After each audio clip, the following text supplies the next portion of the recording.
Много са причините, които ни карат да боядисваме текстил.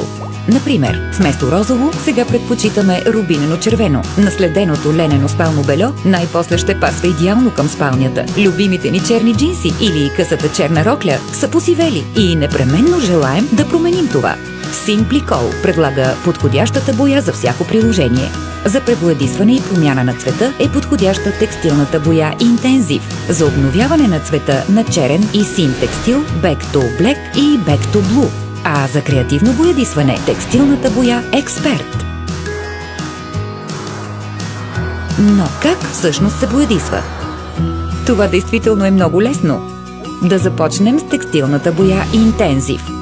Първо, изберете един от 18-те интензивни цвята. След това поставете сухия, чист текстил в пералната машина. Отвийте капачката на флакона, разрежете плика и ги поставете непосредствено върху текстилните изделия в барабана. Включете програмата на 40 градуса за неизискващо специални грижи пране без предпране. Течната боя се разтваря мигновенно за особено равномерно боядисване. Това е оптимално най-вече за модерните пестящи вода перални машини.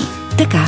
Сега изперете прането още веднъж. Готово! Текстилните изделия и пералната машина са чисти и не пускат цвят. Back to Black е подходяща за съживяване на избелял черен цвят. Едно изпиране и дрехите отново сияят като нови. Просто разрежете плика с боядисващата смес, поставете в барабана с текстилните изделия и боядисайте с програма на 40 градуса за неизискващо специални грижи пране. След това изперете още веднъж прането. Готово! Между другото, може да се обновява и тъмно син цвят с Back to Blue. И какво може да се боядисва с тях?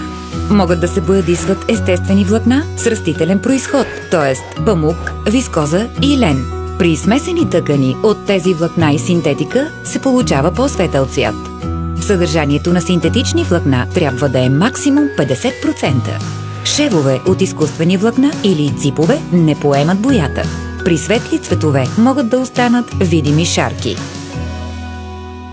За креативно боядисване е подходяща текстилната боя Simply Expert. Можете да използвате 18-те ярки цвята в пералната машина или леген. Могат да се боядисват дори вълна и коприна и, разбира се, памук, вискоза, лен и смесени тъкани с максимум 50% съдържание на изкуствени влакна. Да започваме! Шведската памучна завеса получава индивидуален преливащ цвят, като при техника Deep Dye. Скучната рокля засиява в хипи стил, а старите хавлии за ръце се превръщат в розови уникати. Боядисва се на 60 градуса в пералната машина или легена. След това просто изперете отново с перилен препарат на максимум 40 градуса.